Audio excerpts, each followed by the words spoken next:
Izin Pak, perkenalkan saya Syahda dari TV One. Perihal Indonesia, IOC dan juga Israel, kiranya apakah ada komunikasi khusus antara Israel dan Indonesia? Apakah delegasi Israel meminta adanya perlakuan khusus di sini? Ini pertanyaan pertama. Kemudian pertanyaan kedua, gimana langkah dari pemerintah Indonesia supaya bisa memastikan potensi ketegangan di politik olahraga internasional ini nggak berdampak sama atlet-atlet kita? Lalu kemudian pertanyaan yang ketiga Pak, dari TV One, ini kan Kemenpora tentunya telah berkoordinasi ya dengan Federasi Olahraga Internasional. Nah, bagaimana juga dari Kemenpora ini tetap memastikan penyelenggaraan event-event olahraga ini bisa berjalan sesuai dengan aturan olahraga internasional, tapi tetap memperhatikan kebijakan politik luar negeri Indonesia itu Pak. Terima kasih. Saya rasa untuk hubungan kita dengan dunia internasional hari ini baik. Besok saya ada rencana makan pagi dengan Presiden AFG dan Sekretaris Jenderalnya, yang sebelumnya juga saya cukup kenal baik, ya. Dan mereka apresiasi. Saya rasa event senam ini luar biasa. Salah satu terbaik yang pernah mereka lakukan. Fasilitas hotel, fasilitas pertandingan, keramahan kita sebagai bangsa, standarisasi yang tinggi, dan ini apresiasi. Peserta-peserta semua 79 negara, kalau tidak salah 1.700 atlet, sangat kondisinya sangat positif, ya, mau dari Amerika, dari China, dari Rusia, ya, bahkan kemarin saya lihat ada atlet Rusia yang juara, nomor 2-nya Amerika, nomor 3 China kalau nggak salah.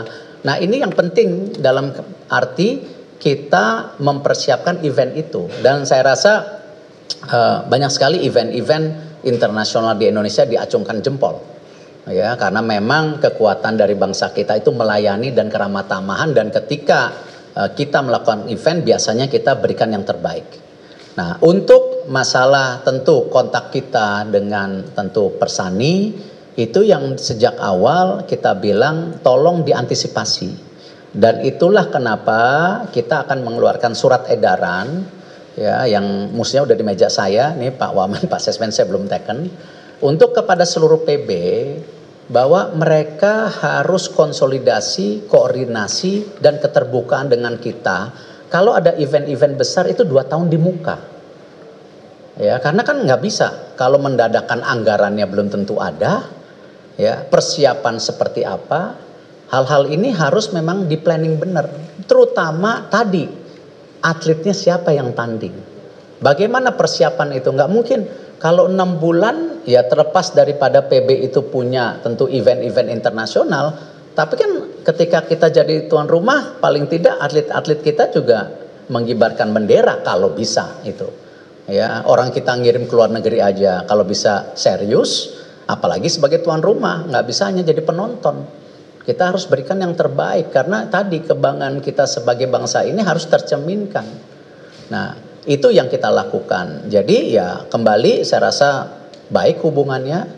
Nah, tinggal kontak kita dengan negara tertentu, ya. Contoh kita nggak ada kontak, karena memang kita tidak ada hubungan diplomasi, ya. Kita juga tentu hal-hal seperti ini tentu sebagai international federationsnya, dan tentu member daripada international federation khususnya ya Persani, ataupun kalau di bola basket yang lain, di sepak bola yang lain, kalau tenis yang lain, kan ini semua ada membernya. Seperti kenapa kita meminta KOI juga mulai melakukan negosiasi dengan IOC seperti itu, ya.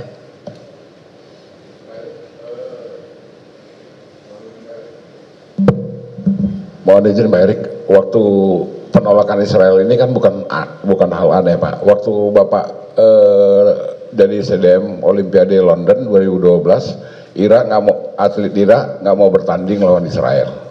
Itu kan satu mengganggu sistem kompetisi juga. Nah, kira-kira sejauh mana Pak Erik yakin masalah ini bisa diselesaikan sehingga tidak ada lagi gonjang-ganjing tentang kita nggak boleh gelar event internasional, terus kita nggak boleh mengajukan Indonesia tuan rumah kejuaraan dunia maupun Olimpiade 2034. Mungkin itu aja Pak Erik, makasih. Ya kembali kita berdasarkan black and white surat dari IOC.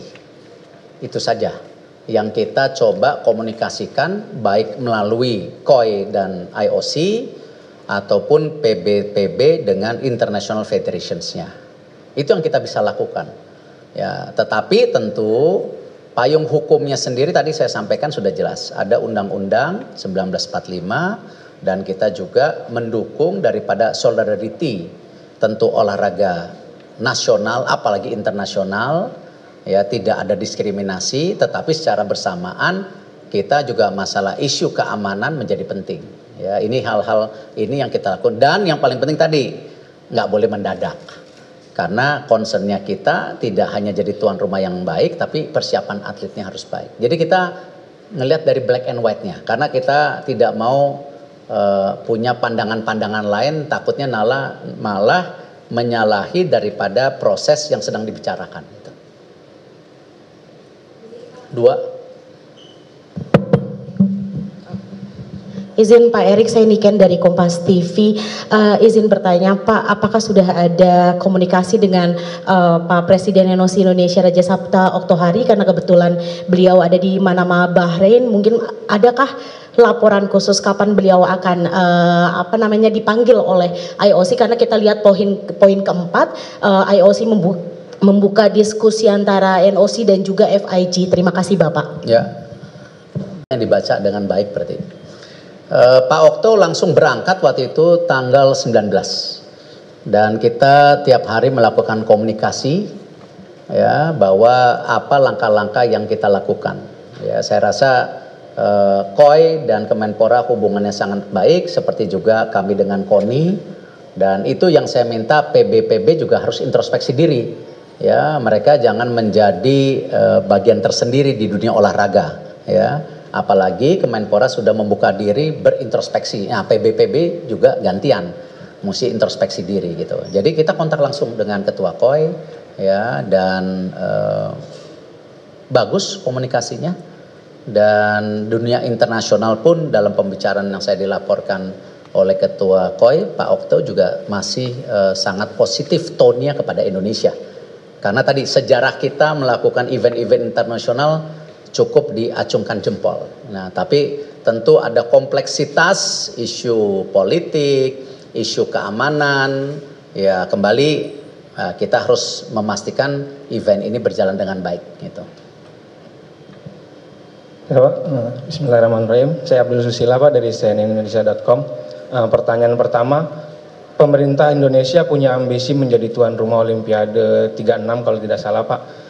Dengan peristiwa ini bagaimana nasib tersebut, karena jadi simpang siur apakah Indonesia lanjut atau seperti apa. Yang kedua, walaupun masih dalam masa peringatan, apakah ada kemungkinan langkah hukum Pak untuk menggugat perihal ini seperti ke arbitrase dan segala macam Pak. Terima kasih. Ya, landasan kita berorganisasi kan musyawarah dalam mufakat.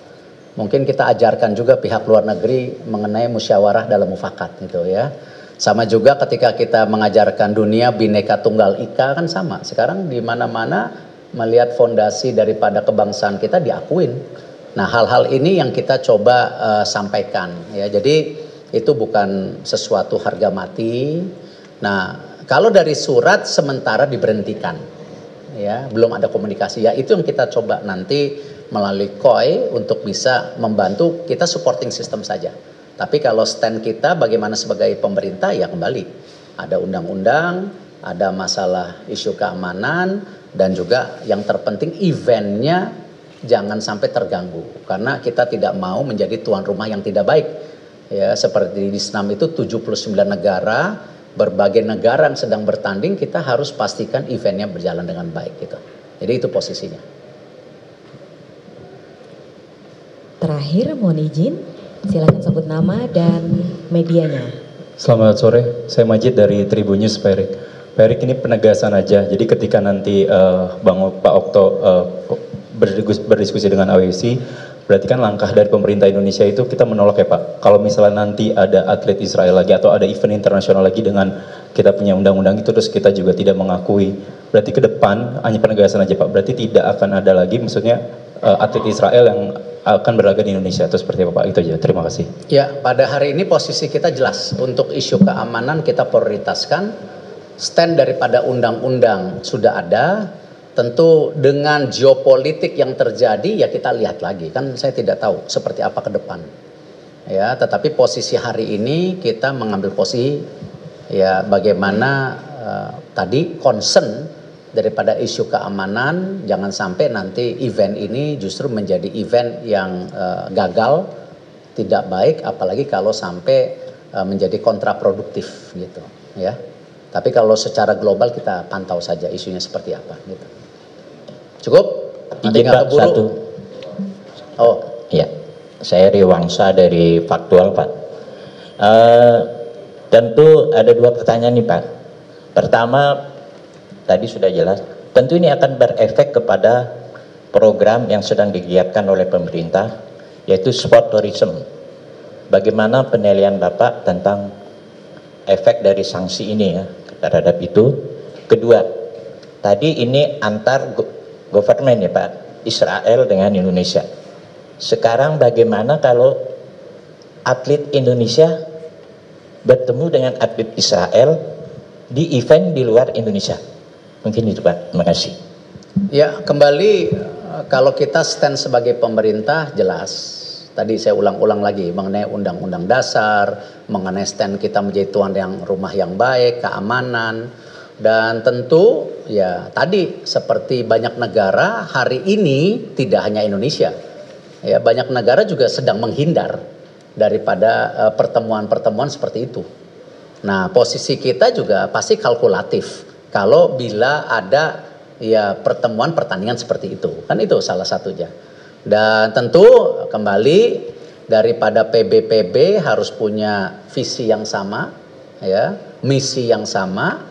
Terlepas kita membela mengibarkan bendera merah putih, tetapi tentu politik dan olahraga secara keseluruhan kita harus sama roadmapnya. Itu yang kita bisa lakukan. Pertanyaan pertama apa tadi? Kenapa? Oke. Mengenai sport tourism itu kan saya rasa kemarin baru bicara sama Pak Wamen, Pak Sesmen, kita juga sedang review mengenai deputi sport industry dan juga di bawahnya ada sport tourism. Nah, ini agak melebar sedikit tetapi masih ada konteks dari pertanyaan. Nah, makanya kita sedang mereview job desk-nya.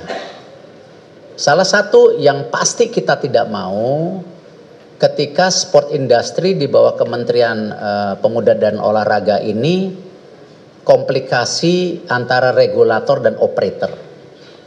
Ya, karena kalau kita bicara